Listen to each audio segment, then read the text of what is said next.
Good morning, everybody. Welcome to Sunrise Daily. Today, I am Chamberlain also here in Abuja. Good morning. I'm Neota Igbe. From Lagos, good morning and welcome. I am Bukola Koka. So let me use Cardi's line this morning. Welcome to the commercial capital of Nigeria. My name is Ayo Makinde. Good morning and welcome. Today is September 15, and we all know that schools just resumed in various parts of the country. But you know, we all on this platform right now have been talking about a very concerning one, the future. While we're dealing with all of the insecurity issues, all of the challenges that we're facing here and there, we have to keep our eyes on the future. And I think we all remember having to discuss our challenges with education, and a good number of us were mentioning the fact that we need to tinker with the curriculum to ensure that we can prepare for the future. It was yesterday, Bukola and I were, was it yesterday or before yesterday, that we were talking about this in response to one of the issues raised in the papers. But you know, just yesterday we were brought to you a report of the proliferation of unqualified teachers in Yobe State. And one of the reasons that are adduced, one of the reasons that is that there's a huge population of people who want to get education, and there are very few teachers. This is not a new problem, is it? Because if we look back in time, we find out that this is a conversation we've been having for quite a lot of time.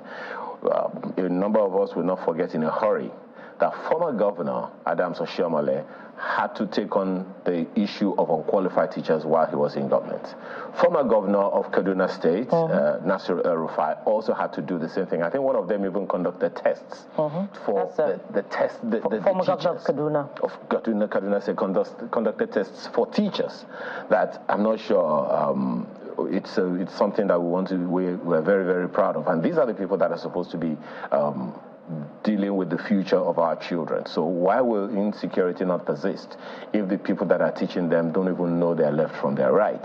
This is also not new, because far back in February, UNICEF also came up with the information that only 29% of schools in 3 states, Borno, Adamawa, and Yobe states, have teachers with minimum and required qualifications to teach.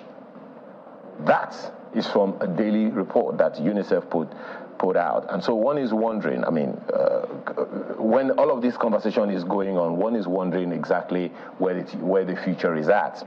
We're talking about the need to tinker with the curriculum to make sure that education that we produce, education that we give to people, to our young, are relevant for our future in the immediate and in the long term. So when they do not have the kind of education that they are supposed to have, please, how are we going to avoid poverty in the near or far future? Bukola. Yes, indeed, and I think, you know, as a quick follow-up on that, one of the questions that we should ask is how much have the subnationals committed to education? Let's even say in the last 4 years. If we went back to check that, I'm sure there'll be a huge question mark on that, investment in that sector.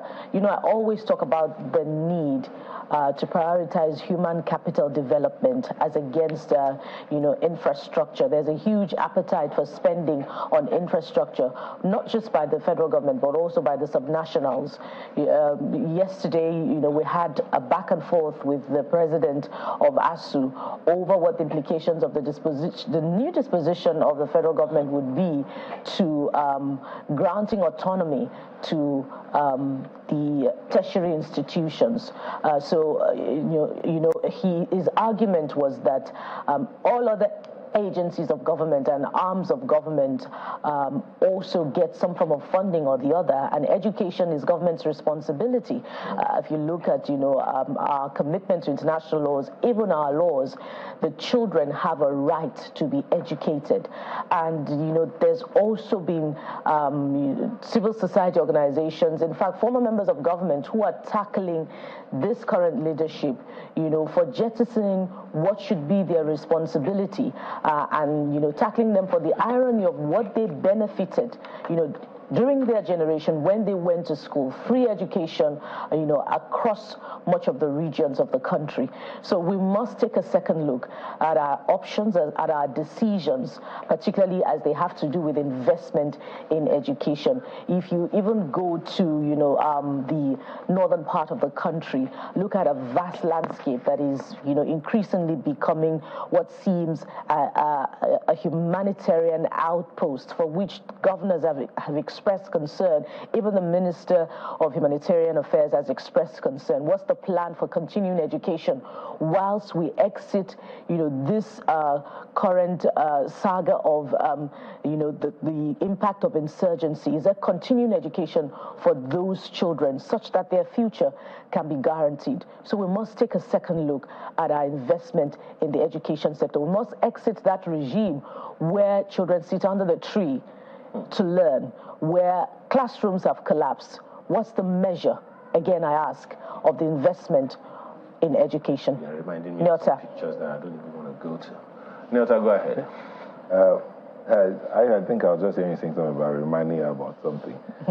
Chimlin and Bukola, there is nobody out there, none, who is a name that would say he or she didn't pass through some form of teaching or the other. You had a teacher who taught you, who held your hand, who encouraged you at one time or the other. In fact, many times you hear the older generation tell us how they went to school, how things were. They tell us how it was easy, how things were all laid out for them, and they went through it with ease, and they excelled. They did so well. They studied. They tell us about the curriculums they had, where in the university you had 1 hour of theory, and then you had about 1 hour, 30 minutes to 2 hours of practical. So what you study, when you graduate from the university and say, I studied, for instance, I studied medicine, or I studied engineering, or I studied geography, or I studied mass communication, you indeed understood what you studied. The polytechnics were all there. I mean, then we had people taking city and guilds, and they use city and guilds, which they take in the secondary school. They use that to make a living. Come on. What happened to our technical schools? My elder brother went through a technical school, and that's what he used before he went on to study architecture. That's what he used to make a living for years before he finished his architectural study. The thing is this, there were times when our schools mattered, when education was hands-on. It still matters today. Yes, it matters, but education was hands-on. It wasn't just about going to read. It was also about understanding and practicalizing what you read, what you studied in school, and it started from the primary school. Kimberlin, I don't know if it happens today. Yes, in these days, they have all manner of gadgets that they used to study. I mean, at times, we had to memorize 2 times 1, 2, 2 times 2, 4, but the teachers were patient enough to sit with you and walk you through. My biology teacher in secondary school will come in there, what you had studied. In secondary school, he sits down with you, and you're discussing what you studied. You studied the nervous system. You're discussing the nervous system, and I mean, looking back now, I feel like at that time we were maybe studying to be doctors or something, but it's the patience with which they had to sit with us and see us learn. Bring it to today. Some will say, oh, the teachers at that time were paid a lot better than they are paid now. But now, there are teachers who are teaching who may not have studied education. It's just at that time they ensured that before you get into a class to teach, you had some kind of education qualification. But now many of those who are teaching don't have education qualification. And they're the ones who are paid pittance. How much are the teachers paid? If you go to some of these schools, private schools for instance, they are paying exorbitant school fees. But the teachers, how much are they being paid? Are they paid enough to say, let's take home pay, or let my people go, as they say, or they are paid enough to say, we appreciate what you're doing for the future of our country? These are some of the things that the Ministry of Education in Nigeria will need to look at. Would we have the secondary schools management, or all those inspection boards that used to be? I mean, then you hear the inspectors are coming, everybody aligned. Everything was on point because you knew that there was someone supervising what you were doing. An inspector will come into the class and say, okay, teacher, let's see your lesson notes. And you're seeing your lesson notes, or walk into class and sit down and watch you teach. Is that happening today? Who does these inspections? And guess what? All these structures are still in the Ministry of Education. They were not collapsed. They're all there. Well, you know, the Northeast has a peculiar problem. Well, first of all, education is on the concurrent list, meaning both the federal and state governments can legislate on education. Yeah. So they can both play that role. The same thing we talk about health, primary, secondary, tertiary healthcare. The minister's looking for a fourth one. So for the education sector, I mean, yesterday, guys, we cited the 1999 Constitution, and we looked at Section 18, where it was talking about the role of federal government in education, how the federal government needed to ensure that they eradicate or strive to eradicate illiteracy, and when practicable, look at that.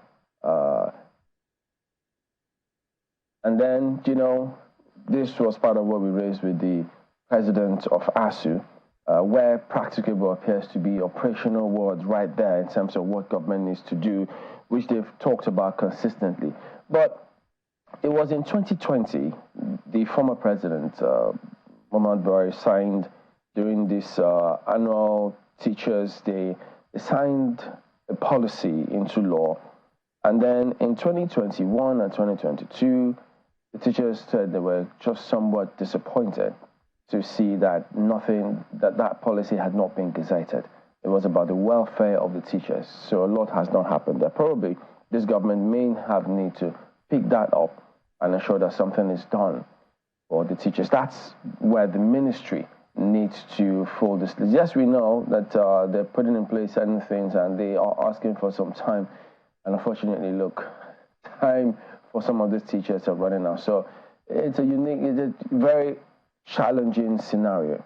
Not just for the Northeast, who themselves have this insecurity challenge. Yeah, we know different parts of the country are hit with it, but there has to be some sort of deliberate policy. Maybe they dust up this policy and see how will this impact this scenario that we have here, because we're talking about moving people out of poverty, ensuring that we get out of this poverty, capital of the world mindset or scenario or stats. If we need to do all of that and empower people, they have to have basic knowledge of what to do to sustain themselves, and teaching is basic. So I don't know what we can do or what cannot do with education and knowledge. So it is a very serious challenge, and we're hoping the Ministry of Education will pick up on some of these challenges having been highlighted and ensure that they are indeed addressed. So they've got a lot of KPIs, key areas that we need to keep asking this government. So they need to set, they already have a target for themselves. Mm-hmm. So we will keep tabs and see how do we measure progress, because at the end of the day, something needs to be done. And I don't know how many of you have noticed, some few stations have hiked 620 now from 617 in Abuja. We'll keep to see what happens in Lagos and some other environs. Well, what a challenge it is. But we'll go on now and take you through some of the dailies here today. We'll start with Vanguard newspaper. Okay, so look at the lead story. Outrage as national power grid collapses twice in 6 hours. Okay, so, and the way this works, I wish I knew actually, in terms of communication here, what to expect from some of these people. Let me read the riders for you. Maybe that might lead to certain other things. Look at this. Generation drops 93.5% to 273 megawatts. Minister of Power confirms collapse. TCN blames fire incident at Jebel Line. TCN, others efforts not sufficient. This is ascribed to Geotechnics boss. You may want to read that. And then you see this bit. 7.5 billion naira loans fail to halt collapse. Experts call for probe. And incidentally, I had to ask a few other people in different parts of the city, and the way I think it's Abuja Electricity Distribution Company, AEDC, goodness, I don't know what happens there. because the rate at which the power supply fluctuates when you do have it is, I don't know the word actually to use. It actually can happen like 5 times in 1 or 2 minutes. It comes on, it's off, it's on, and you wonder, what is going on? And that's been on for a while. And I thought, well, we don't see this in parts of, it wasn't, even though there was load shedding in Lagos and different parts of the country, it wasn't this reckless. And I think AEDC needed to do something if they don't know. Of course, it would be shocking if they don't know. Will it really be shocking? But look, maybe those of you who've been here for a long while need to help a brother out. Is this the way it works here? Oh, goodness. And I look at some other stories here. Farmers, headers clashes, committee recommends creation of livestock ministry. Of course, you expect to get a lot more reaction to this one. So, address root cause of poverty, not symptoms, Catholic bishops tell FG. That's about palliative distribution. That's Vanguard this morning. Okay, so this Nigeria is what I have here, and they lead with a very sad story. It's bandits kill 4, abduct 18 in Sokoto village. We look forward to the day when we won't be seeing these kind of stories again. As much as possible, I know the troops are working, and see the writer as troops kill 151 terrorists, destroy 89 illegal refining sites. Go to page 4 for more details. And there you see that picture of the FCT minister, the president, and a delegation from Rivers State. But below that, fix East-West Road. Fubara pleads with Tinubu. Leads 62-man Rivers delegation on a thank you visit for FCT Minister Wiki's appointment. President, Minister, a dependable, performing ally. When your boss tells you that, dependable, performing ally, maybe he's doing something right. And then that story about the TCN. But see this on Tinubu sacks FIRS was Nami appoints Adedeji as new chairman. And that's it from this Nigeria. And we continue with the review by taking a look at the Nigerian News Direct, which also follows up with the power situation. And this is the way it renders its own version.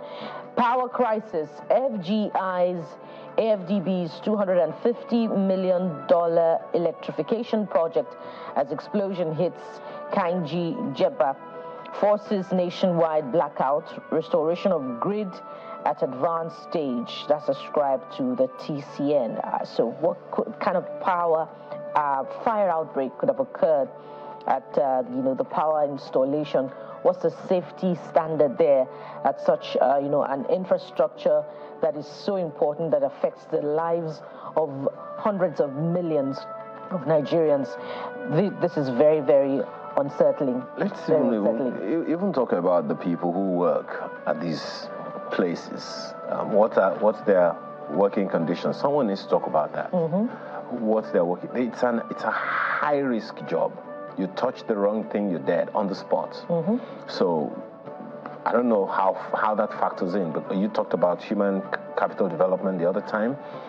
It's definitely something we need to consider in all spheres of our lives. Our HDI, how high or low is it?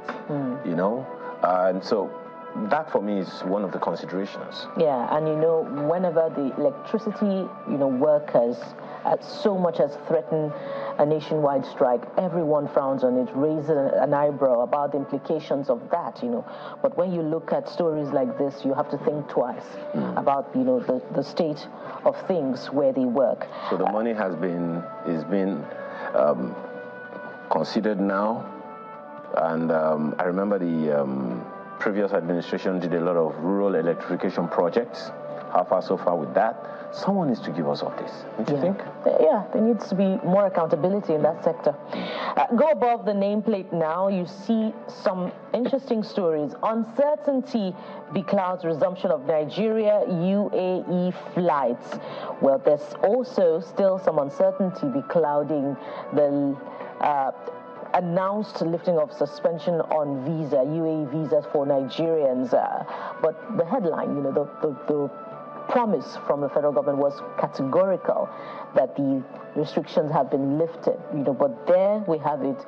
There's still some uncertainty there. And the report that we have from our correspondent in the UAE also speaks about cautious optimism expressed by Nigerians in that country. Perhaps we shouldn't have run ahead of ourselves, or the news from the federal government should have been talks are on between both countries, leaders of both countries, about the planned lifting of the visas. Well, allow me to be optimistic, because the ban wasn't sudden. There was a build-up to it.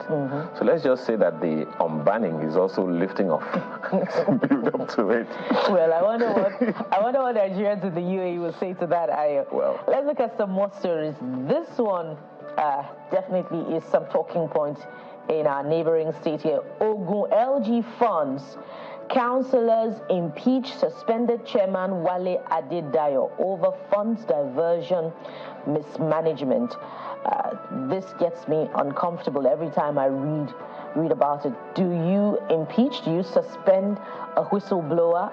The allegations raised by the whistleblower, aren't they supposed to be investigated, by an independent authority, and, decisions reached, findings made public over whether those allegations are true or not?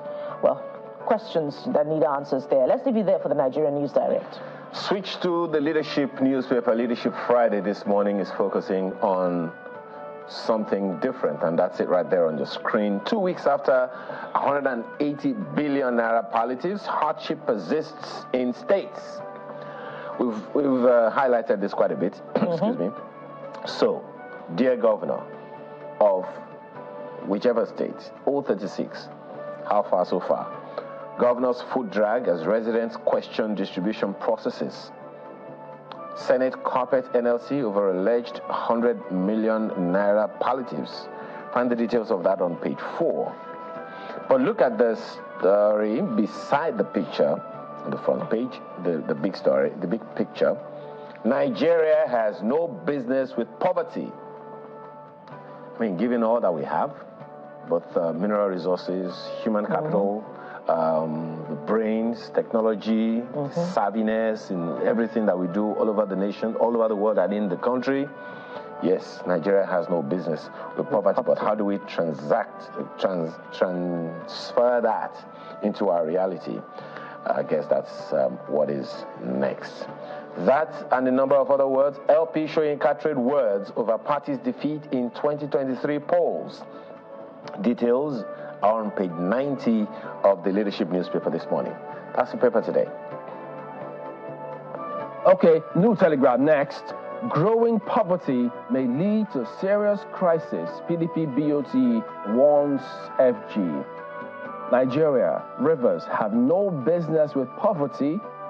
Tinubu pledges to reconstruct element axis of East-West Road. Says Wike, one of his trusted allies.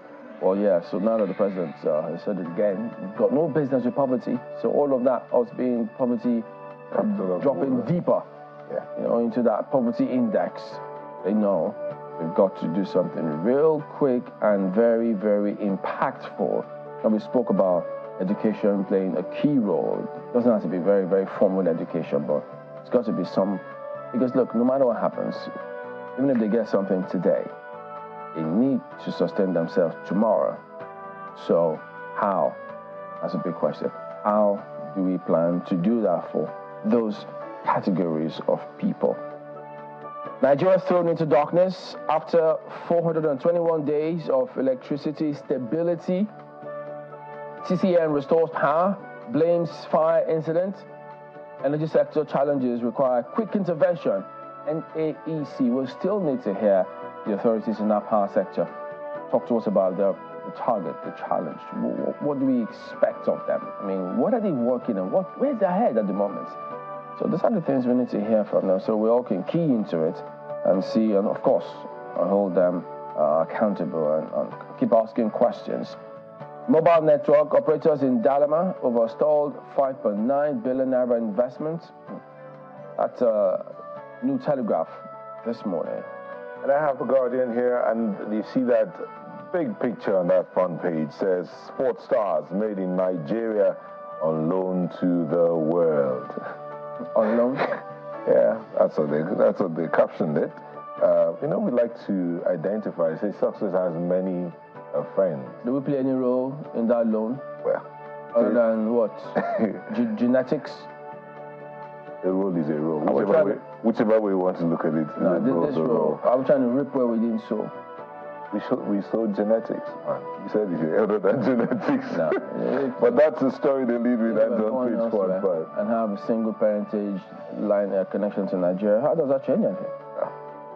But we have them. We have 6 of them there on that front page, all footballers. But if you go to page 15, you see others in basketball. That's wishful thinking. Well, simply come on.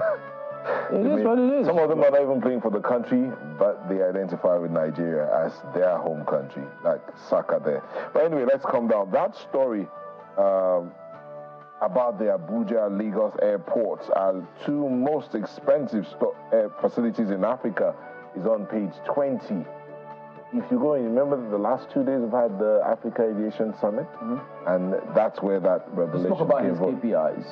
The minister spoke about his KPIs. Apparently, all the ministers have KPIs, what they intend to achieve, and well, maybe I need to listen to that again. Good. We need to part of the ticket costs. I think minister need to make it what 0.18 ticket costs, but you know what leads to that? The taxis and levies that you have to pay and all that. So we need to look at how to review those taxes.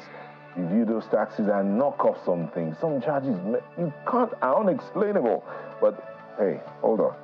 So go to page 20 and get more on that. And the Catholic Church priest recount how they survived Kafanchan seminary attack is on page 12. And that's it from The Guardian. Nyota, that story was really, really unsettling. I wonder what why Reverend Fathers and indeed churches have been, objects of attack in recent times. The other day we heard, just yesterday, how a number of churches in the last 4 years have been attacked and a number of Reverend Fathers killed in southern Kaduna over the last 4 years. But the engagement, with stakeholders in that state, we hope will produce positive outcomes for peaceful relations of all shades and colors of people in that part of the country. Daily Independent is next, and it trails with politics for its big story. Will resist APC turning Nigeria into one-party state. That's ascribed to the PDP. Says Supreme Court will correct errors in tribunal verdict. I guess that follows up on the gale of upturned election victories in Plateau State. There are other stories here that are just as interesting and compelling for you to read much later. As president, I'm not cut out for excuses. I'll create wealth. That's ascribed to the president. It's another version from what we read earlier about how he says Nigeria has no business with poverty. All right, under that, the Speaker of the House of Reps is saying his intervention in UAE visa ban, game changer. And lastly, above the nameplate, JEGA committee asks Tinubu to create a Ministry of Livestock.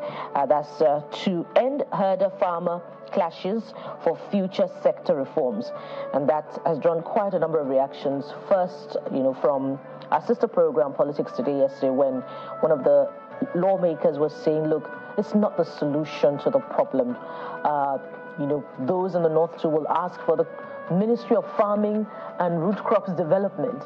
But what's more important is there should be security of lives and property that will be guaranteed to help agriculture development to thrive. Either is forestry, either is livestock development, either is farming or any other aspect of agriculture. Nyota said something the other time that the structures that held the education space in the early life of Nigeria, they are still there, they have not been collapsed. Same thing for agriculture. There is something I learned not too long ago. They call it extension services. Those are the people that are certain the quality of food that is produced at the farms. Those structures are still there. So why this, livestock business that we're talking about, that's the mainstay of, a good number of people in the north. What has happened, at that time? Because the 50 naira notes, the early naira notes that we had, I don't know whether they're still there now. They had these things. That's to speak to how big an issue agriculture always was for us. I think it was the previous administration, exactly. I think it was the previous administration that talked about the value chain of livestock running into trillions of naira in the country. And we cannot tap into that if we still have, in 2023, livestock people, so to speak, herders, roaming the length and breadth of the country. We must come to a point where we call on them to embrace a sedentary lifestyle, so that the agricultural value chain, the value chain of livestock development, can be tapped into successfully. Business Day is next, and Business Day is talking business. And look at it right there. AFDB's $250 million grant to light up rural Nigeria. Okay, great. So it is about rural electrification. Wonderful. So how about what we've spent before? How far so far? I remember it was something led by the office of the vice president at the time, the Rural Electrification Agency. So how far so far? Let's see what we've done before so that we know what we need to do further. But definitely something very, very necessary.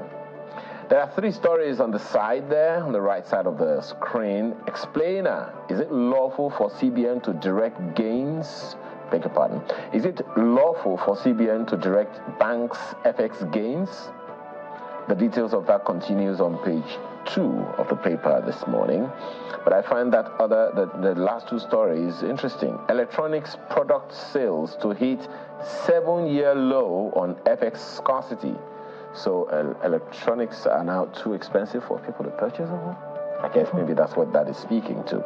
But I find this also very interesting. The Black Book, when tech founders turn Nollywood producers. I find that very interesting because do we say that is business diversification, extra stream of income? Well, yeah, there's a close relationship there, because the digital space projects you into the world. So what's good to project? Nollywood is good to project. You make quick sales from there. So, honestly, when I saw that lead story of the front page of the Guardian newspaper, they're talking about sports. The first thing that came to my mind, how about music? But hey, maybe it's the same thing. Chamberlain will say that, what did he say? That we contributed genetics and nothing else. But anyway, Nigeria is a country we are also very, very proud of. So do your bit. That's the papers this morning. Up next, one of the issues lined up for today. Do stay with us.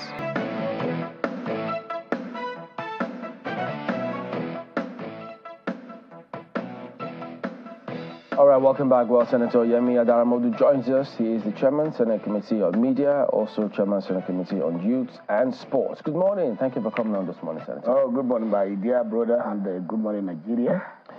Yeah, we're seeing your statement, even that of the House of Reps, over that allegation by NLC of 100 million naira to senators or palliatives, where you did say it was ridiculous. That's not true. But is that to say there's no smoke without fire? Well, there is even no smoke. There is even no fire. Maybe some people just want to breathe very artificial smoke. Nowadays we have AI, artificial intelligence on everything. So it's an artificial smoke. There's none like that.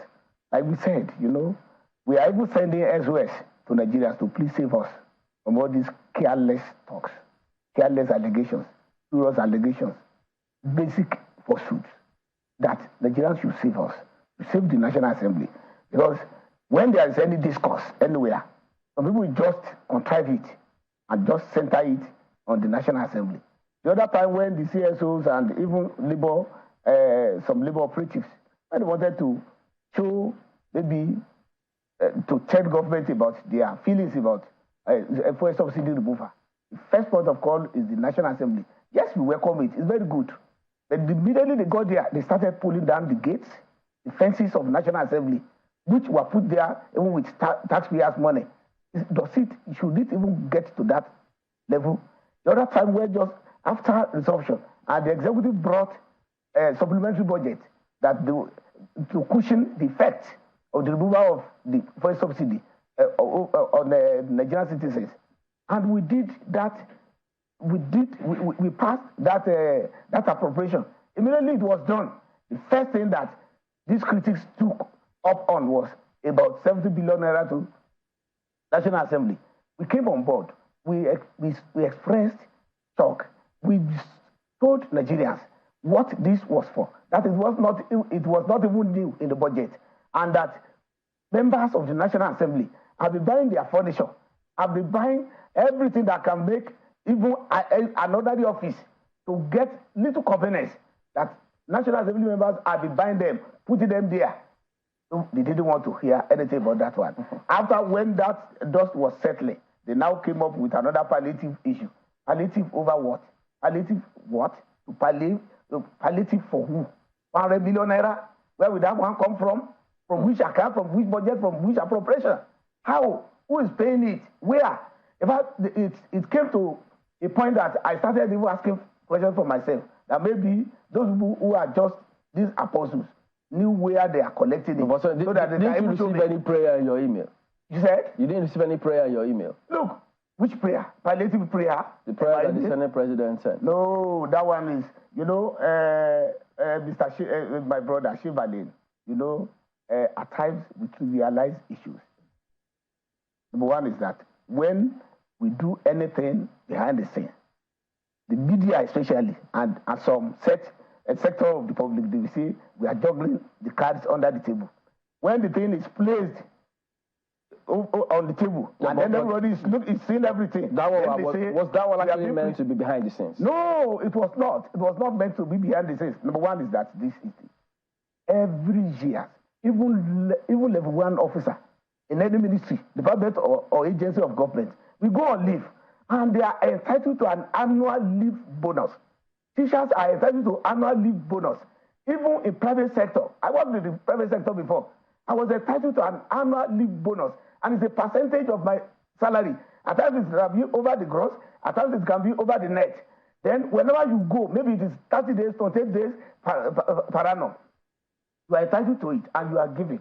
So legislators too, they are entitled to an annual leave. So and then when you go on annual leave, then, yes? Was this the annual leave? Yes, it was. What was sent to your email was your leave bonus? That was it. Okay. And it was near just about 1 million or 2 million. It was just about that. Just about and, yes. And everybody just went to town that they have distributed 200 million naira each. In fact, there are so many homes that face a lot of domestic violence over it from legislators. Yes, because their wives, in my own family, in my own home, they asked that, we learned that they have sent jumbo money for your annual leave. I said, which jumbo money? Until I showed the alert. So many legislators, senators, had to put the sum they received as annual leave bonus just online for people to see. Did you come with the alert for us to see? Yes, if you want to see, I will put. Okay, let's hold on. I will. But you said something earlier about the way Nigerians and the citizens come at the legislature anytime there is any situation. What do you expect, seeing that the legislators are supposed to be representing them? They are the closest people. No, it is not the citizens. It's not the citizens that are combating legislators like that. Really? It's a sector of people. Number one is that everybody has motives for even combating whatever sector, whatever arm of government they want to combat. It is a crafted motive. Even those people that are supposed to know, those people that are enlightened enough. For example, how can the secretary of NFC just go to town and say that? Is that the sector you're talking about? No, it's part of the sector now. Which other sector is that? They have just added themselves to it now. To which one? To the sector that we craft a kind of motive. Which sector is the senator? Which sector? It's not a particular sector like that, because, you choose what you want to believe, and you choose what you want to say, and you choose what you want to push out to the public domain for people to form an opinion, erroneous opinion for that matter. And another thing is that, like I said, many people play politics with whatever. they have. And you will not even know the motive behind it until you are seeing the result. And this one is in order to make sure, to ensure that they pitch the legislators against the public. And then when they do that one, invariably, they will be destroying government. And then invariably, they have political motive behind that kind of crafted motive. So that is the problem. Because I cannot just imagine somebody without any fact just go to town because it's carried away. Maybe he was making some speech and some people were clapping. And so because of that, it was just carried away and started saying that legislators are sharing 100 billion naira. 100 billion naira? And then she added the 100 million naira palliative. In Ghana must go, or Kutonu must go back, or wherever must go back. Is it posted into their bank accounts? These are things that can even be found out by Nigerians. Whether anything, 1 naira even, is given to any National Assembly member as palliative. What palliative for what? We are the ones that are giving palliative to our constituents because we just have to. It's very compulsory. It is very necessary. If I get home now, yes, my house will be like a marketplace. And when it is like a marketplace, you know what it means. So it is we that, because we are closer to the people, we are accessible. And I've always been saying it for the uptime time, that in the National Assembly, when I was not in the National Assembly, though I was one of those people erroneously who believed that these people are just carrying away money with baskets, with bags, and so on. You in that sector? But when yes, because some people made me to believe so. Some people who did not, who deliberately wanted to cover truth, made me to believe so. And when I came inside, I now found out that these are just chameleon faces. They are very, very imaginative. They are optical illusions. They are tantalizing mirages. I now knew that. And now getting there, I said, even the last time I was here, I said, look, in the National Assembly, even the media is not helping matters. In the National Assembly, we have journalists there. We have journalists that plug the National Assembly daily.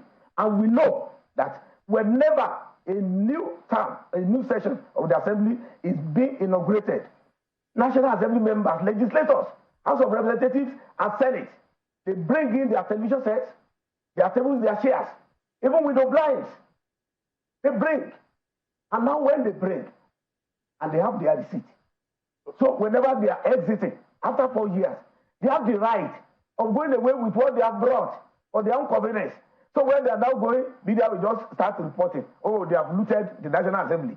They have looted the National Assembly. Now for the first time, we now want to make a redress and say, okay, let us make sure that we have a budget for these things. Put these things in place, then make everybody responsible for whatever is bought and kept in your office. We said so. Then the critics came to town. They said, oh, they wanted to steal money. And then, and I said, 3 tiers of government, the legislature, the executive, and the judiciary. In the budget, there are provisions for the 3. It's only the National Assembly, the legislation, that there will be holes to be picked. Now, after that one, okay, for now, we are 3 months old. It is out now. Has there been any effort even to put a share or a television set in any office? Are you now telling me that for the past 3.5 months, I have just sat down in my office, sitting down on the bare floor, now watching the walls, looking at the walls, staring at the walls in my office without a television set? Do you expect me to go to the toilet and put my mouth at the tap and be drinking water without a refrigerator or a water dispenser? So now, when I now bring it in, I will now say, look, let us put a stop at this. Let's put a stop at this. Anybody that is coming to the National Assembly now today, go around, look at even the walls, very dirty. Look at the rails; they have all fallen off. Is that what the 70 billion is going to be for? Yes, it was explained expressly, elaborately. After that one, I thought the message was for new members to what is a new member? Who is a new member? Everybody is new in every assembly term because next assembly has gone. Even if you are coming back the 6th time, you are new to the 10th assembly. So 360 members of the House of Representatives are new. 100 members in the Senate. So what you're saying is that even those who are returning the legislators, they have to be given new furniture. That's what you're saying. No, not new furniture. It's the offices that are going to be furnished. It's not that's what I'm saying. No. They are not supposed to. They are not supposed to. They are not supposed to. What is there is that it is what you meet there, you have to use. Okay, so when you are a returning senator. Yes, I am. So did you meet any, did you have... In my office, yes. room 323. So nothing I didn't meet anything. If you come there and you look at the type of furniture that is there, you will know that it is not the same with... When you go to each office, you find out that there are differences. But that's not the only thing there, the only similarity is that if it is in the Senate, you make it red. If it is in the reps, you make it green. That's the only similarity. So let's when you look at center table, it's different. Let's clarify. When you look at window blind, it's different. In every office, just go to the office. Senator Adamola, let's clarify. Adamola, sorry. The furnishing of every office, yes, is the mandate of who? It's the mandate of the bureaucracy of the National Assembly. Thank you. National budget. Okay. That we are. So it is not the legislator who. No. So how is it then that you're telling me that every time the senator or a House of Representatives is leaving, he or she cuts away furniture? No, cannot. So how you're not telling me that you're sitting on the best? What I said was this: if the night assembly I was in the House of Representatives, I was allocated room 129. When I got to room 129, I got there was no fridge, there was no television. Somebody took it away. No. Because it's the same thing. Because look, let me tell you something. You have your homes. I have mine.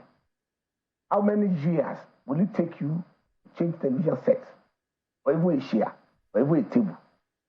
Now, this edifice we call the National Assembly complex had been built almost 3 decades ago. Now, those chairs that were put there then, are you telling me that they are still useful now? Television sets that was put... But you didn't even see them at all. There's no way you can see them. Do you know why you cannot see a television set that was passed to you from First Assembly, Second and Third Assembly? Why? 1999. We are here. Now, what we are saying is this. What I'm saying is this. Initially, there could have been provisions. Initially. Mm-hmm. But there had never been a kind of attempt at ensuring that those things are upgraded. And year in, year out, not that they will not even bring some other things. For example, in the Senate, you have 4 offices, and only 1 television set is brought at the end of the day. Then the other offices, what happens? There is a common office that when you have your constituents coming, and whoever coming, he or she sits down there. You have your office. Then they have other offices, which the National Assembly Service Commission is even paying their salaries, LAs, SLAs, and so on and so forth. Now we have all those offices.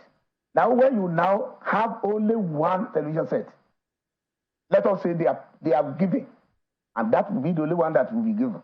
So are you now telling me that the other 3 offices, even if it is 2 offices, out of the rest 3, are you not going to put television set there? And when you put television sets there, when you are leaving, are you not supposed to go away with what you have brought and you have receipt for? So what about the ones that don't have receipts?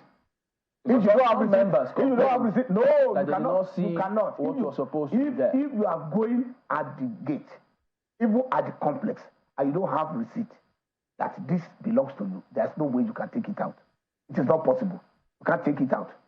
But if, for goodness sake, if I have brought a refrigerator to an office and I have a receipt, well receipted for, so does that mean now that 70 billion has been shared now to members for this purpose? No, it's not so. They can never. I thought you said it's every member is No. Bureaucracy is the one that is supposed to purchase. No. It didn't say for bureaucracy. It said to support new members. I said there's nothing like that. There is nothing like that. No member will be given even 1 kobo. From this 70 billion? No. How member will be given 1 kobo. What would they get from it? How would they get nothing? No, how the only thing they can get from it is just the service from the bureaucracy. And that's all. And that the service is that you put tables where tables are needed, put chairs, put this and put that. That's all. Let the place function well. Let the place function well. That's all. And the fact, even in defense of the bureaucracy, no cover has even been given to them. In defense of the bureaucracy that we are talking about. No cover. And again, when you talk about National Assembly Complex, it's not even all these legislators that are there. We have over 10,000 workers who are Nigerians that are there, and they have offices. When they say... Are they part of the 70 billion? It's part of the offices. It's part of the offices. And everything needed there is part of the offices. Part of the offices. And when you say budget, do you even do budget 100%? Is it even possible in Nigeria? Can I just come in here? That is aside. That's aside. Can I just come in? That is aside. In 2017. Offices, sorry. In the offices, we have committees. In the House of Representatives, we are having about 130 committees. In the Senate, we are having about 78 committees. These committees are supposed to do oversight functions. Then only the senators are political in the committees. The rest, membership of those committees are bureaucrats, technocrats, civil servants, Nigerians, who are Nigerians. Now, these people, they have offices too. And now, in those committees, you want them to perform some roles. And may it interest you, my brother, that when you want to do oversight, you don't have oversight allowances. That government is paying to you to do oversight. Who pays for it? Legislators will find the ways. MDAs. Yeah, which MDAs? Okay, you want to investigate somebody. You say maybe there's those activities. MDAs they support National Assembly members. Well, I don't know anything about that one because I've never seen that one. That is not official. That's unofficial. I've never seen that. I've never heard about that one. The thing is this: I want to investigate an MDA. I said maybe there are nefarious activities there. I want to investigate them. Does it make any sense for me to call them to assist me? But it does happen. No. It cannot happen. Because that one is antithetical to common sense. Well, it doesn't happen. It cannot happen. It cannot. Because it is antithetical. Are we saying we're immediately forgetting the Honorable Hembe matter so fast? Well, this is part of this. That was part of it. Was a miss. That one. I'm not privy to that. But there's one thing that. No, you were in the house at the time, weren't you? No, there's one thing I want you to realize, my brother. One, Nigerians want you to perform oversight functions over MDAs. Now there's a problem in an MDA. You now put your fingers there and start asking questions. Now elements who are now committing maybe whatever there. Now we just go to town and say, oh, because the legislators have demanded that we should do this for them, we didn't do it, that's why they are annoyed. In recent time, not even long ago, just this 10th assembly, I learned that there was even a probe or a kind of inquiry in one of the MDAs, not a ministry, it's just like an agency of government. So it's about recruitment. At the end of the day, there was a backlash that yes, the legislators are asking for allocation of personnel to be employed, and that's why they are very annoyed with us. And then some people, a sector of the public, will believe that story. They will not believe the story of the legislators. Then, if you don't be careful, that will be the end of it. If you don't be careful, that will be the end of it. Senator Damola, I need to come in here. I mean, you talked about. I'll take you back again to the matter of this furnishing. Talk about every budget. I'm looking at the 2017 budget here. Every time, every budget has a breakdown of furniture for the offices of the legislators. 2017, it's there. 2019, it's there. And now, those are the two I've looked at here. And you're telling me that the furniture, what you implied there was that the furniture that's been there is what has been there since. And when you came, you didn't see anything. That means it needed to be changed.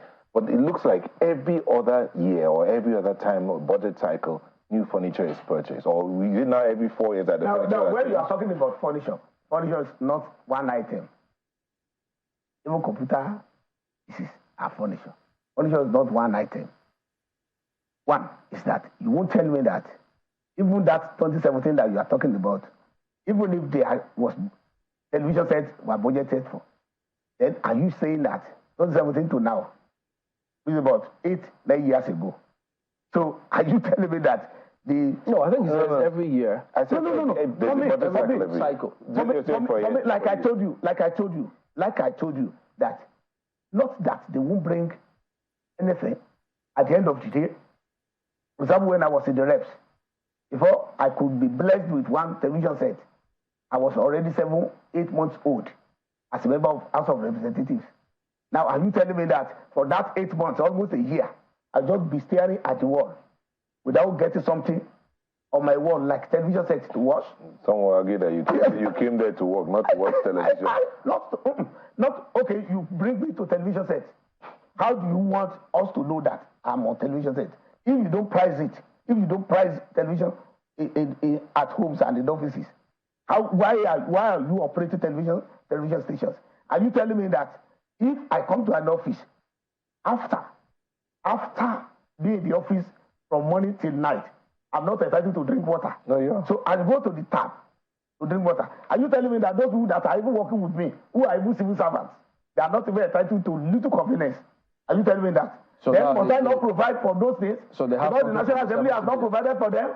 Are you really going to sue the NLC person who made that statement? Well, we don't take that one as a statement from the NLC. So it's individual. We take it with belief that it's an individual. Because at times, political, the quasi-politicians are politicians. Some of them, when they hold the microphone and they start talking, they carry the way, especially when the audience is clapping for them, and then they just go overboard and make some statements. I think it is an error of commission, not an error of omission. It's an error of commission. So we have taken it to be like that, and then we want to appeal to critical stakeholders in Nigeria. Because when we talk about Nigerian projects, it is not about government or those people in government. It's not about those people that are operating the three arms of government alone. Nigerians themselves, especially those who are supposed to be apostles of conscience and consciousness in Nigeria, especially that my secretary, that whatever you say, whatever you do, means a lot. And I've always been saying it that followership at times will determine the kind of leadership we have.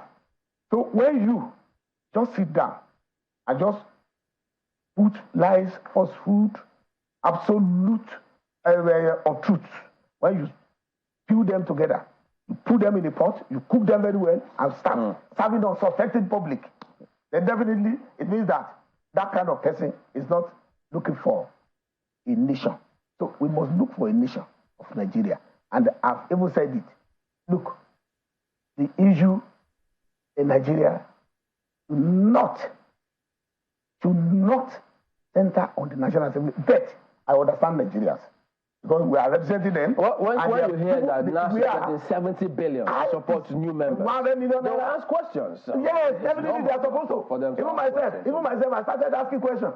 If not for the mere fact that I'm the spokesperson. I think you're going to ask those questions after this break. If not for the mere fact that I'm the spokesperson of the Senate, I'll be asking questions. That where is this 100 million naira? Where are they distributing it? Don't worry, we'll get a lot more from this, but we'll come back in just a moment. Don't go away.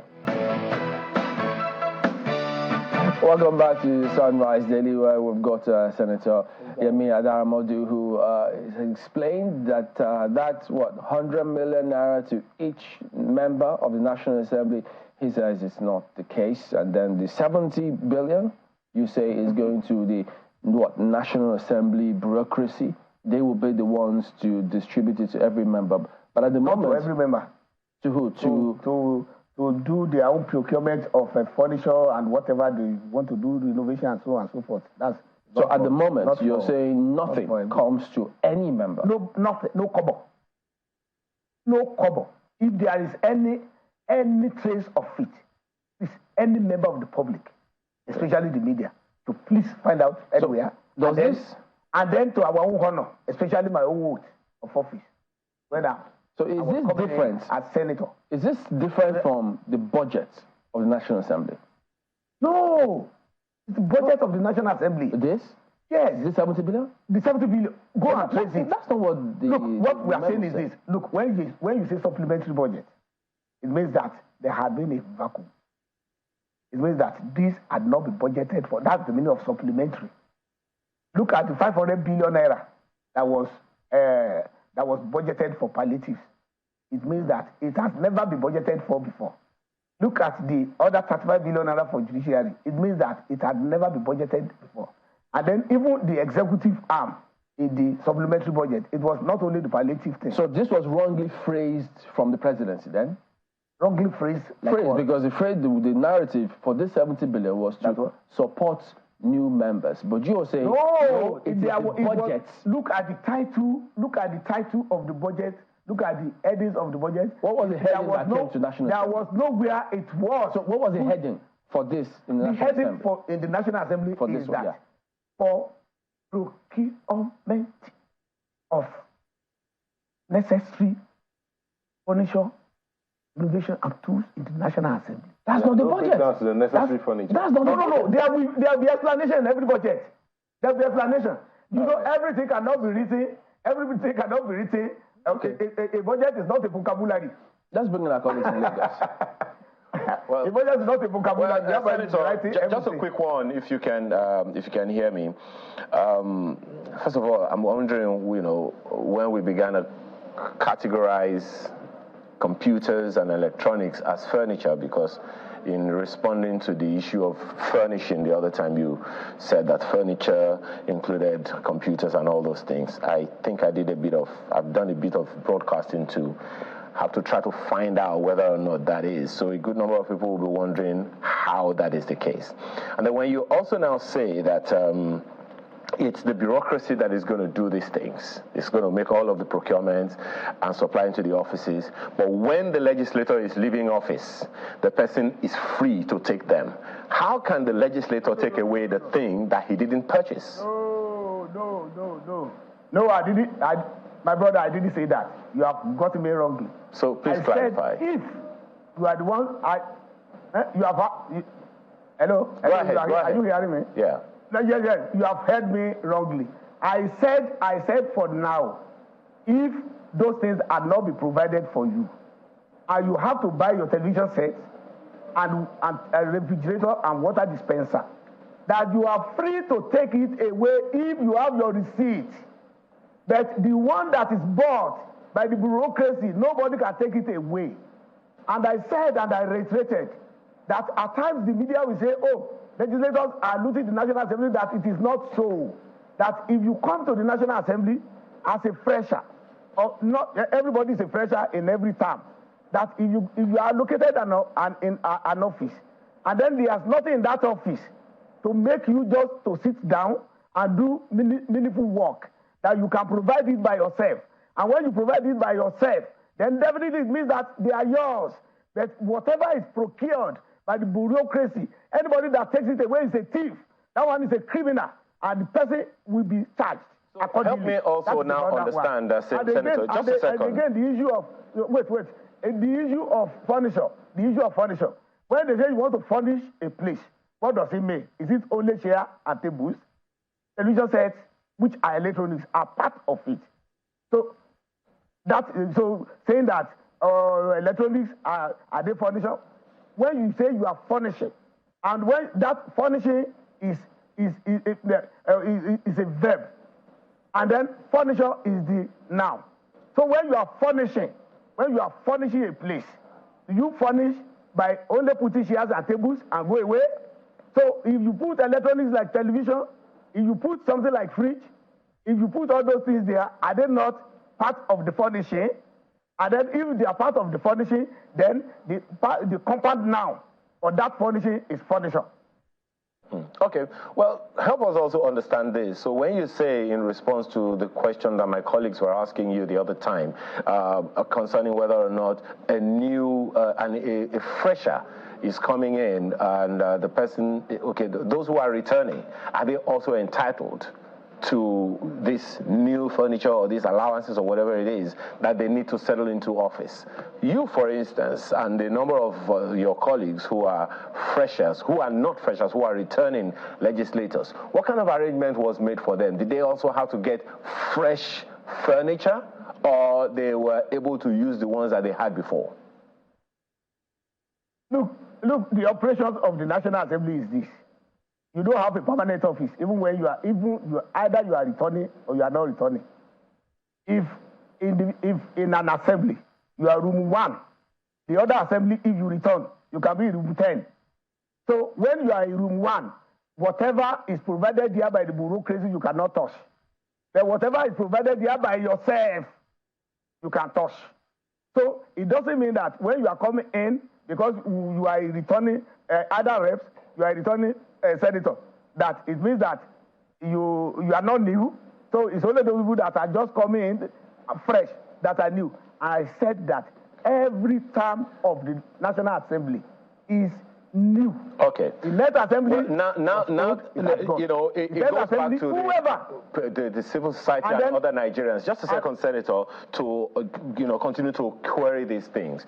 But you know, that vexed issue of 100 million naira to each legislator, a good number of people will be wondering. Let's even assume, for instance, without conceding, that each senator and each member of the House of Representatives got 100 million naira each. Come on, Senator, that's just 46.9 billion. There's still a balance before it gets to 70 billion. So will they be out of place to make that assumption without proof from the National Assembly? Now, I don't want to go to the legal dictum that EU alleges must prove. I don't want to go to that. Now let us go to contemporary proving. The contemporary proving is that, 1, there is no 100 million naira anywhere for anybody, even 100 kobo for anybody. That is 1. Number 2 is that when there is budget, are you now going to tell me that any budget that is going to the judiciary will be shared by the members of the judiciary? 1 naira, 2 naira each?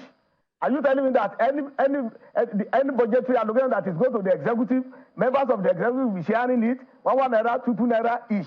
No. Now, why would that of legislature be very different?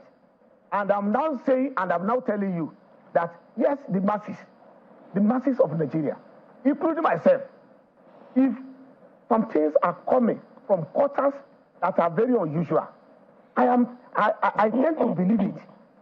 But those people that are even banding it around, they are people that know better that it is not possible, that it is not true.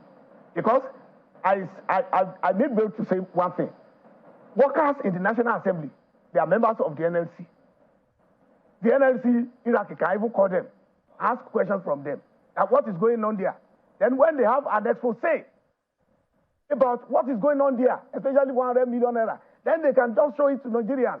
That I'm saying that, look, we don't have to take anybody as scapegoat for whatever economic wrath that the nation is suffering. We are in it together. All of us are in it together. And there's no way anybody in the National Assembly can ask for 10 kobo because we know the time that we are in. We know we feel the heat too. Even about 2 days ago, many people they told me that they believe that we even get free fuel. The National Assembly members, I just marveled, I laughed, I shrugged, I nodded my head, and I just went away in amazement because I cannot even defend it. How on earth can that happen? A National Assembly member, legislator, for that matter, either reps or senator, does not have official driver. You pay a driver from your own salary when you employ drivers. Senator Adaramodu, there'll be you have time to make more clarifications along the way. Just 1 or 2 clarifications before I move on to the main question. When you were clarifying the prayers you got in your bank accounts, or is it the vacation allowance that you got, were you saying 1 million or 2 million? Please be clear. What exactly was the leave bonus that you got in your bank account? I can't hear you. What exactly was the leave? What exactly is the amount of the leave bonus that you got in your bank account? Was it 1 million or 2 million? My sister, immediately this matter came up, legislators, especially senators, they were posting their bank account and alert online of 2 million naira. It's not, they were posting it openly. So the leave bonus is 2 million. And some people even decided not to believe. And it is a leave bonus is once in a whole year. So if what the clerk of the National Assembly posted to the bank accounts of senators was your legitimate leave bonus, why was the Senate President cautioned about making it a public knowledge? Well, it is from public account, so it is already public. It should be public knowledge too. It is public account. So if the Senate President or the clerk of the House make it public, yes, it is public money. Then there's nothing wrong in that. But what I'm saying is this: even about that fact, some people did not even believe. They were saying something else. And so that is just it. So if senators are entitled to 2 million naira leave bonus, how much then is your salary? And what's the leave bonus that House of Reps members are also entitled to? Now, let me tell you something, my sister. Let me tell you something, my sister. In every office, even level 1 officer, they will say 150% of your annual salary is your leave bonus. In some places, they will say 100% is your leave bonus. You understand that? Then there are differentials about that. And now, in the Senate, in the House of Reps, or in the National Assembly generally, so when they give leave bonus is a pro rata thing. It's pro rata. And when you say pro rata, it is everyone having the same thing. So it might not be based on whether it is 50% of your salary, 2% of your salary, or 100% of your salary. So it depends on the yardstick that an establishment wants to use. So it is not the same for everywhere. Senators, it's the same way. For, it is not for senators, it's 150% of your annual salary, right? I'm not saying that. I'm not saying that. Can you give us the percentage? I'm not saying that. Can you give us the percentage? I have not said that. I said it. I said it's a pro rata thing. Can you give us the percentage? There is no percentage in pro rata. When you say pro rata means as may be deemed fit by the management and leadership. But that is pro rata. I'm sure Nigerians would have appreciated it if you are able to give us the pro rata so that they can go ahead and calculate the percentage. Yes, and calculate it in line with the spirit of accountability. But let's make progress, Senator Adaram. My colleague was asking you earlier. My sister. When I said pro rata, Nigerians, through you as a media person, can go and do your investigation. Ask questions. Come to the National Assembly. Go to the clerk, as you said, that the clerk opened it up and so on and so forth. Come here. Come there. I am in charge of media. Come to me. There is FOI, Freedom of Information Law. So let us just find it out. But this would have been a good platform, to test the Freedom of Information Law. This is part of investigation. I've already given it to you. Supply us I've already given it to you. But very quickly, I've already supplied you. Let's make progress. I've already supplied you. I said it is pro rata. Let's make progress. My colleague earlier was drawing your attention to how the furniture has been budgeted for in 2017, in 2019 as well. In 2017, furniture was budgeted for the National Assembly. In 2019 as well, 37 billion was budgeted for by the former administration for the renovation of the National Assembly. And now we also have 70 billion naira budgeted for furniture yet again for the 10th Assembly. How often are furnitures changed for members of the National Assembly? Now, my sister, I want to ask a question from you. This year, 2023, there was a budget of several trillions for capital projects. With the situation of Nigeria, how much of that money has been released to the various MDAs to carry out those the fulfillment of the budget provision? It is according to the availability of funds. So if in 2017 they budgeted 30 billion. In 2018, they budgeted 20 billion. How much of the 20 billion naira of 2018 was released? How much? If they have budgeted to that point, I've not been in the assembly then, if they are budgeted to that point and they have bought all those things, will I come to office in 2019, June, and I will be buying my own fridge? Will I come to office in 2019 and be buying my own television set? No, it is not so. So how many of this money would have been released? Even the issue of the 70 billion naira we are talking about for renovation and the furnishing and all and furnishings and everything like that we are talking about. We are now going to October. Are you going to tell me that within the next 2 months that the bureaucracy would have realized that amount? No, it is not so. So the issue is that every year you keep budgeting. You budget, that is an estimate. An estimate is that if there is availability of funds, this is what we are going to do. So it is according to how available funds are. That was how they dealt with the situation that 5, 10, 11 years back. Okay, Senator, let's wind down with this. I see several people asking that. They don't understand how you explain or say that 70 billion will be used to furnish National Assembly. No, and that renovation is there. And furnishing. Yes. But the renovation was already being, it's not being carried out by the FCDA. FCDA? The renovation. The internal, is it National Assembly carrying out the renovation? It is the shell. The shell will be carried out by the FCDA. The shell. That is the complex. Mm-hmm. The complex will be done by the FCDA. So do you? If it is the FCDA that is going to do furnishing, then are we going to bother ourselves?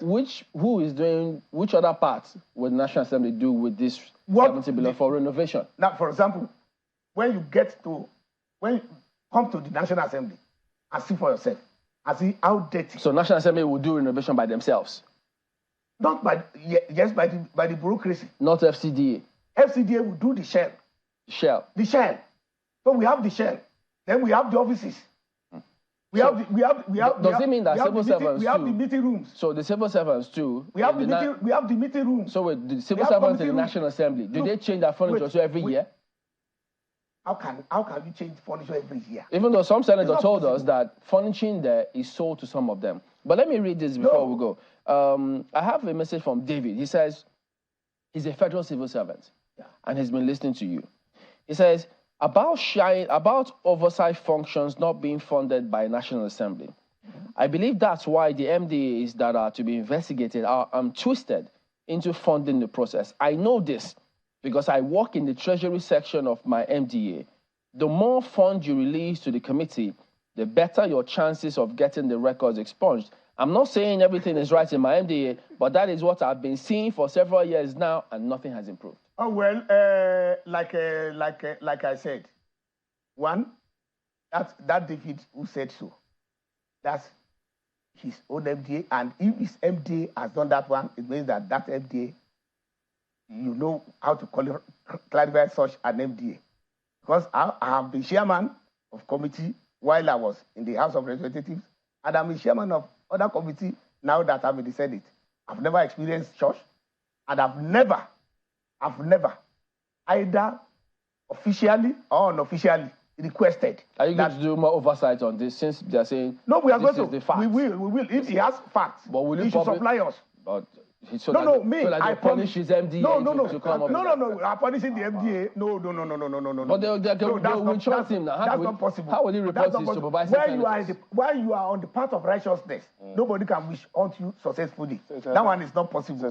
Nobody. Okay, but they will not be successful. No, nobody can. No, you are talking about wish hunting. I said even if anybody wants to do so it cannot be. That person we're cannot almost out of time. And so my take is that if they see anything like that, they should let us know. Senator, we need to bring this aspect before you go, sir. We need to bring this before you go. Here in Nigeria too, the National Assembly reps, when I was in the reps, that we were even investigating an MDA, and that just suddenly the MD of the MDA fainted. And after fainting, some people came from somewhere else. So we carry placard, don't kill our son. While we look at and this the media investigation, did not even go back again and do I need to put in this question. Okay. And that was the end of the matter. Before we go. Senator Daramodu, please. Thank you. We've been on this budget thing for a long time, and we all know it's in public space. that every year you go through the federal budget or whichever budgets they may be, you find issues of every year they're buying new computers, they're buying new stationery, new furniture in the offices every year, even down to clothes and uniforms. It's in the budget, and you know that because you've had to scrutinize this budget and give approvals for some of these things yourself. But let's leave that a bit and look at what's going on the other side. The subsidies are removed on petrol, and it's biting hard on the people. You're the chairman of the Senate Committee on Youth and Sports. Yeah. And you've been defending what money is coming to you or not coming to you. But the youth out there are in pain, and they are wondering, when would it get to us? When would we see these dividends of democracy? When our representatives are sitting down there, what's the plan for the youth? Yes, thank you very much. I'm very grateful for that question, because those are the evil questions. Those are the scenarios that I expect either the labor unions to bring up. Let just do advocacy. Just make sure that you put our feet down on some issues that can promote development in Nigeria. And then the youth thing.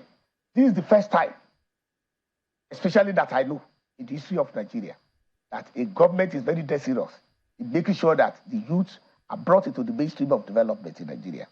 Now, we have about 6 or 7 ministries that are youth-based now. The Ministry of Youth Development as the capital of it, the Ministry of Sports, because it is the youths that are engaged in sports. You won't find an 80-year-old man doing high jump. You won't find an 80-year-old man doing marathon race. So then you go to we'll find them leading the ministries. Look, that is mentoring. Mentoring is not about age. You will not tell me that. You will not tell me that when you want to shatter a coach for under 16, that the coach must be under 16 years of age. So that's about that. Then we have digital economy and innovation. We have the Ministry of Culture. We have the Tourism and Entertainment Economy. All these are youth-based ministries. And I'm very sure that Nigerian youth, they are ever very, very mentally mobile. And I'm very sure they are going to make use of it. And this time around, there is going to be a great lot of new narratives. All right, we'll look out for that. Because I mean, from our own committee. But we know if the youths don't get what they deserve, they will agitate. So that's for sure. They will. So no missing words about that one. There is a conscious effort now to bring them into the mainstream. Okay. And then that one, we have to thank you. Nothing will tamper with it. We have to thank you for coming on, Senator Yemi Adaramodu, Chairman, Senate Committee on Media, also Chairman, Senate Committee on Youth and Sports. We're back in a moment. Don't go away.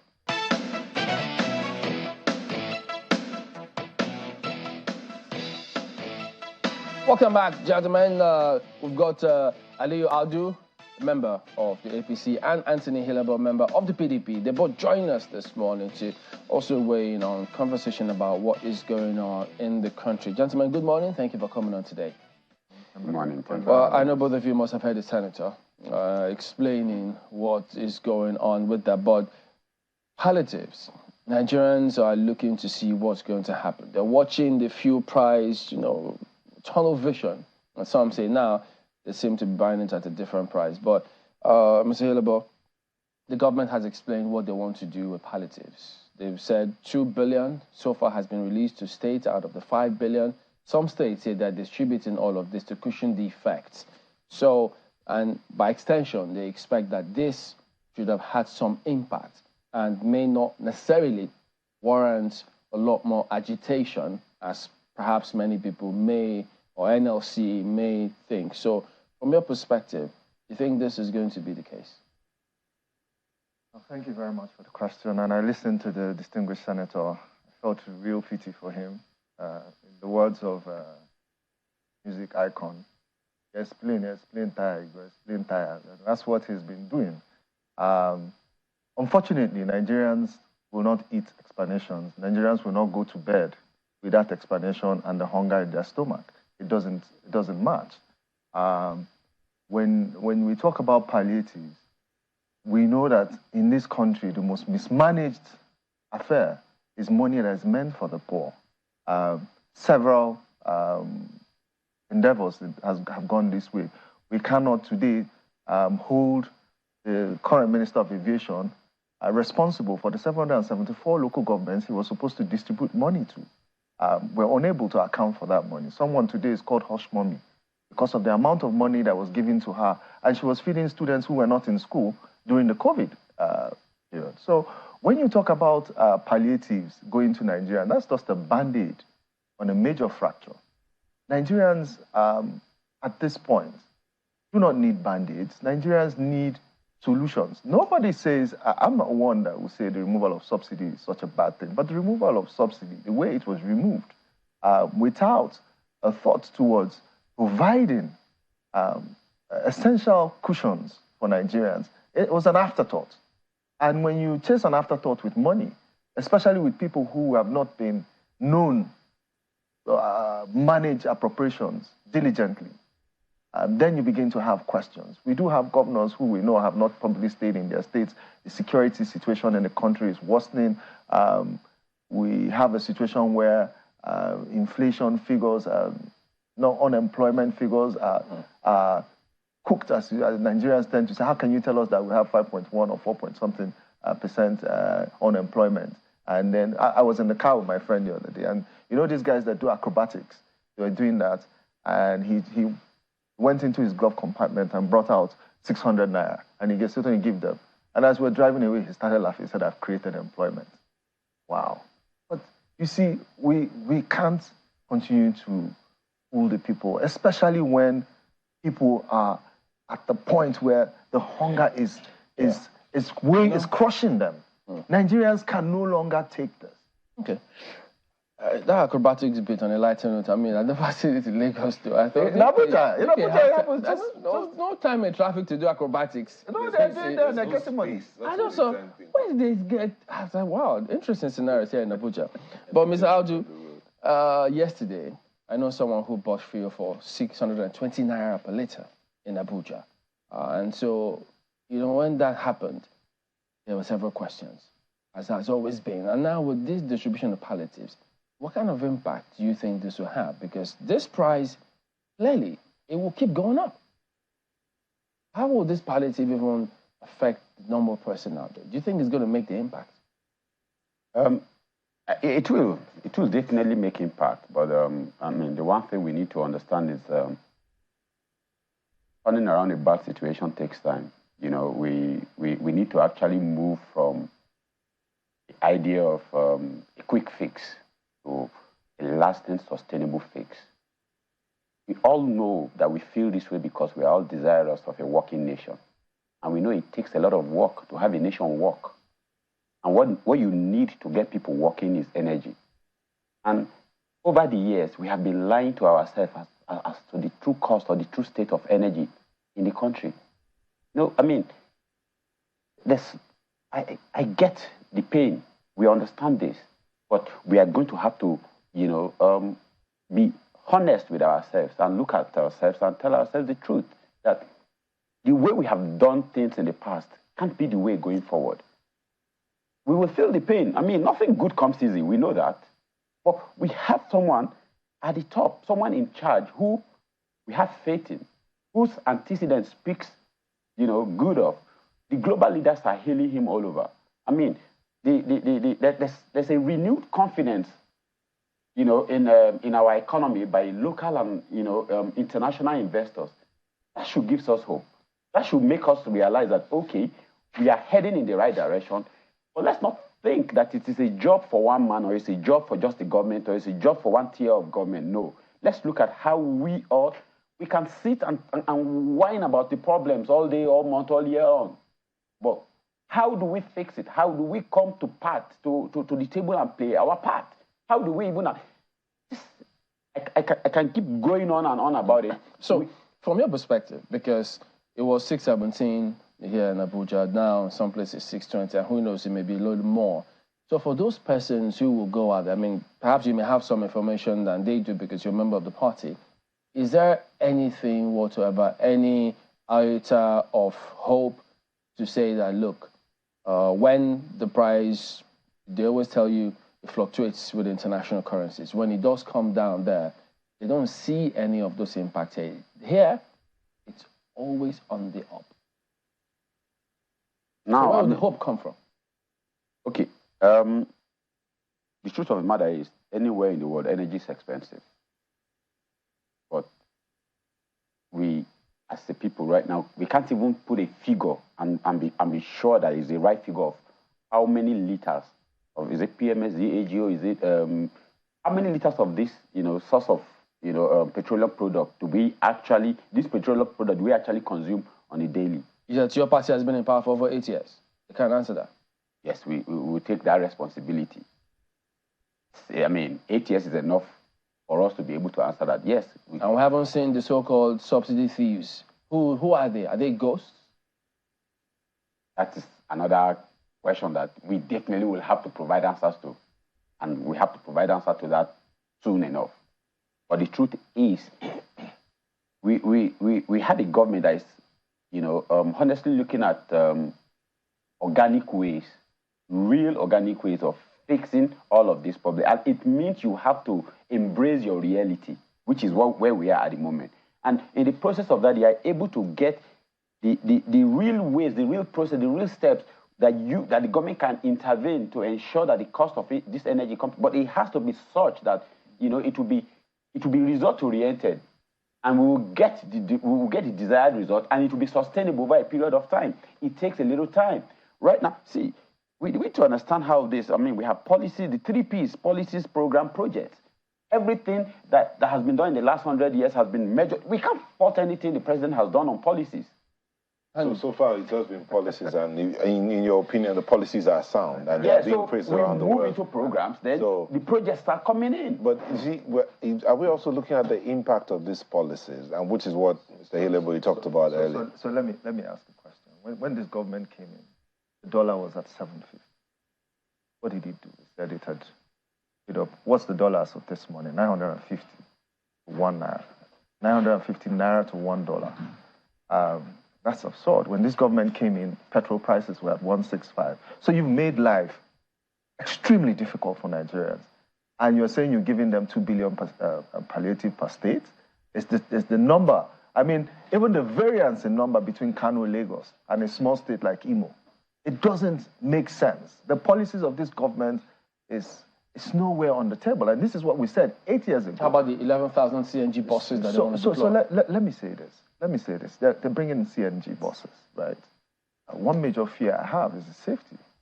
Because you're talking about the buses? Yes, we're talking about gas on Nigerian roads. There are many mishaps on the Nigerian road. There are open flaring, open fires that you have all across Nigeria. See, we sort of... You don't buy it when they say compressed natural gas is safer than LPG. We agree that that's a measure of resolve. And I agree that that's clean energy, if you ask me.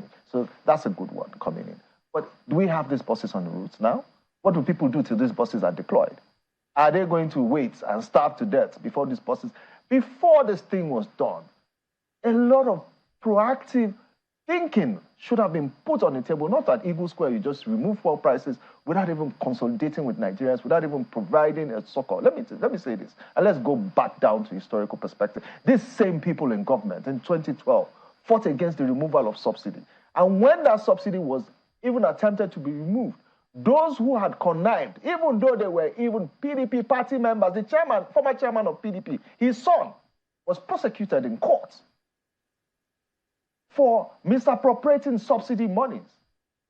Today, do you know anybody that is on trial for misappropriating subsidy monies? No. So how are you sending the message that you are dealing with the root cause of this problem? How are you sending that message? And someone sits here and says everything is okay. Okay, well, yeah, we heard you say, well, government needs to do a lot more at the federal level. Yes, he's considered that, yes, they need to also improve. But is there any example that you can give to us about governors of the PDP in their states who have done something more, maybe they've been proactive, that the federal government needs to copy from? Okay. For subsidy, particularly. You may want to put anything in front of Governor Obaseki, right? He's not your typical politician. I personally even have issues in which I might start fighting him for very, very soon. But there's something you can't take away from him. In Edo State today, there are free buses on major routes. Free buses? Yes, free buses. It's not different from what every other state is doing. I don't know any other state apart from Edo and possibly... In Lagos, it's real. Is it free? It's not free. And does it access major routes? It's just the blue line that's operational. In Edo State, everywhere you're going to, major route now has a free bus access. If you're traveling interstate, it's there. Intra-city in Benin, all the major, and I've confirmed this, a lot of people are boarding this, but I feel like, and one thing I asked when I heard about that was that, yes, it's very good, but how sustainable is it? And when will this become something that is paid for, but at a subsidized rate that takes people back to maybe what it was before the increase in fuel prices? That's proactiveness. And then you ask me about PDP governor. That's a PDP governor. And if you go to Oyo State, and I think the same thing is up there as well. In Adamawa State as well, I know that something is free transport services. I'm not sure if it's free, but I'm certain about Edo State. I'm very certain that is in place. But that aside, how much more do we need to go? We need to look at the people that produce food. How do we get, because relative to suffering in Nigeria is food prices, the cost of food prices.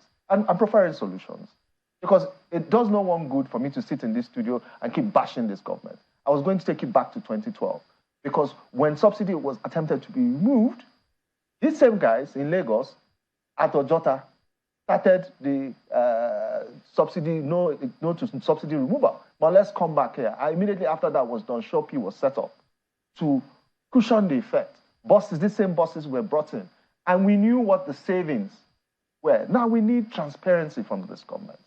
If you're saying you're removing subsidy, how much are you saving? Okay. Mr. Aldo, you wanted to respond to it? Yes, I mean, I just want to remind him that it's on the public, it's in public knowledge that about 1.9 trillion in the last 2 months have been saved from, from the subsidy removal.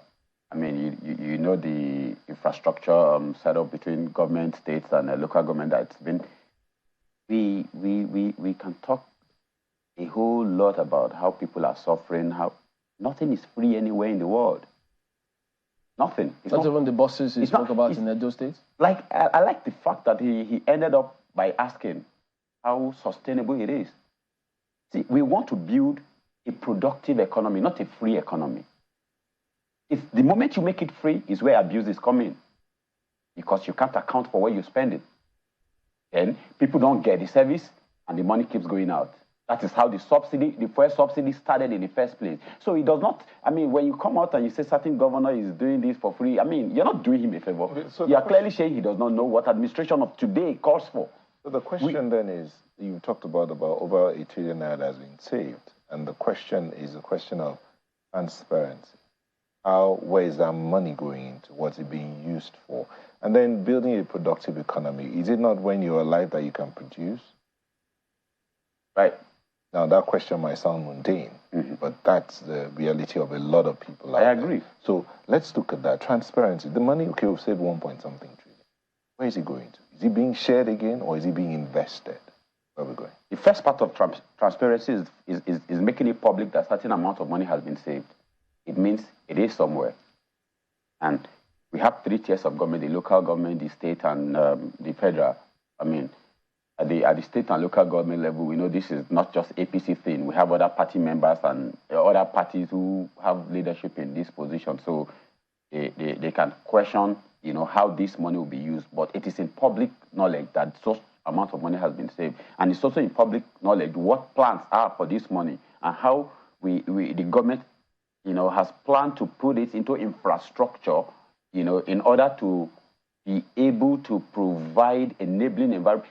See, at the G20 summit, or do I say G21 now? I mean, the G20 summit, we had global leaders, global investors. They all spoke well about the steps the president and the current central government has taken so far. They were not paid to say those things they were saying, even if you don't believe me. I mean, the government couldn't have paid them to say those things they were saying. And in any case, if they had said anything opposite, we'll be praising them to high heavens today. But, so why don't we see the good that the other people we always like to compare with see when there are actually real good steps being made? I can agree that, you know, people need to feed, but how? Food don't drop from heaven. You've got to plant. You've got to secure. I mean, you looked at the food security agenda of the president. You've looked at the 8-point agenda of the president. I mean, he's shown a clear understanding of what we need to put a permanent solution, to have a permanent solution to all of these challenges, and he's making the right steps. The first thing we need to do, we can't say that enough, is policies. He's putting the right policies. Then we'll come up with the program. Then the project is exactly where the end part comes in. I like the question to my friend here about any other thing, any government from PDP that has done anything. We all hear when the Blue Line was launched. That was 24 years ago. It was initiated by this president when he was governor. It's been 24 years. Has there been anything from anybody in PDP from then till today that we can say, oh, it's at 20% completion, 30% completion? It means you're not even near where we are. Our current reality is what we are facing. And everything shows that we have the best team. We have the best man in charge. So we want to go, you know, faster than this, but we can't go faster than our legs. Mr. Audu, I'm glad. The truth.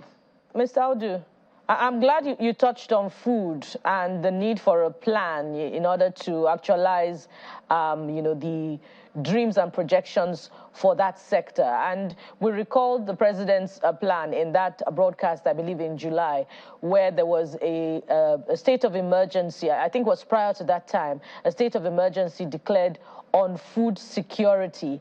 One of the things said by the former spokespersons, the president at the time, was that there will be no more tolerance for planting seasons, that planting has to be done all year round. While we waited, perhaps the reason was that the cabinet had not been inaugurated, but the cabinet has since been inaugurated. Why aren't we seeing the momentum that we need to see in that sector, you know, to reflect that indeed a state of emergency has been declared on food security? All right.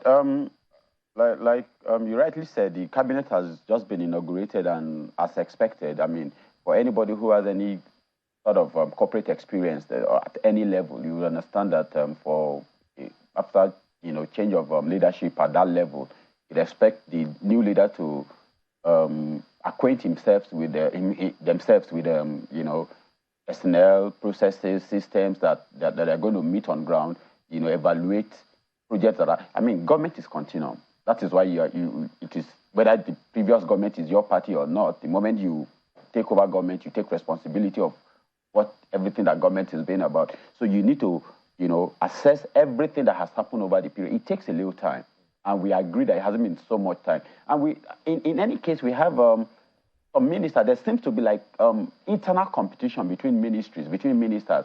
You see ministers who are actually looking at low-hanging fruit and are doing everything to ensure they bring that home, they pluck that, and, you know, show that there is real intention, solid mineral, interior, ocean economy, blue economy.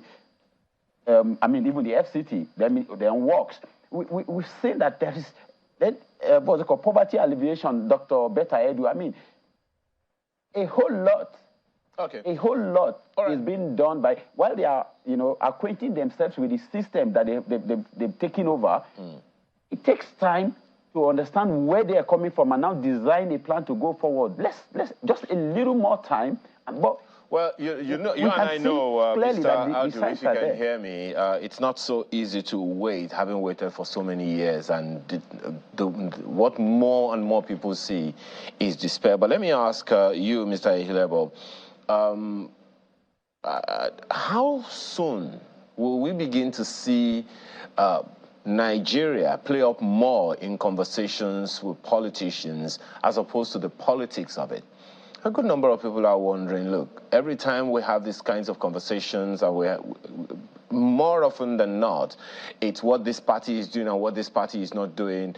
Meanwhile, as Chamberlain asked you, the governance, the real true governance close to the people actually happen at the state level and at the local government level. So I'm wondering, in your own opinion, perhaps speaking as someone who is interested in a developed Nigeria, how soon do you see us all coming to a table and seeing what Nigeria needs to become and not what one political party or the other is doing or not doing? When will we start preaching patriotism among ourselves as opposed to our sectional and personal or political interests? Well, if you'd probably, maybe it's because you're in Lagos, but when I prefaced my conversation, I really am very concerned about the Nigerian people. When I speak at political gatherings, I always ask the last question. And the question is, we've come here today and everybody has talked about how we're going to conduct elections and how we're going to do. When are we going to talk about the Nigerian people? I came to your studio today to talk about the Nigerian people. I'm a Nigerian. I bear the brunt of most of the things I come here to complain about. Just in quick response to my dear brother, we are not making that 1.7 million. We are actually saving money that we are not using to pay the debts that we use in paying subsidies. So there's no 1.7 trillion accumulated somewhere. That money is not there. It's just that we're not incurring more debt to spend 1.7 trillion. Just to put that on the side. But when you talk about when are we going to talk about patriotism, the fish starts to rot from the head. And when we have a leadership that has promised, first of all, in 2015, change, and we didn't get that change, now has promised us renewed hope, and we are seeing renewed shege. We have to now stop and question, how are we going about this government mantra that they've come about? How is it going to affect us as common people? We hold everybody's feet to the fire. We're holding them to the fire. That's my job here. My job is to tell the APC government that it is failing. It has failed in 8 years. It has started failing woefully again. We expect them to come to us with transparency. We expect them to come to us by leading with example, by setting the first examples by themselves, not having an ostentatious, bogus government that has 40-something ministers and not even caring that Nigerians do not even have enough. We are here talking, I mean, the first interview, we're talking about 70 billion allocated for furniture.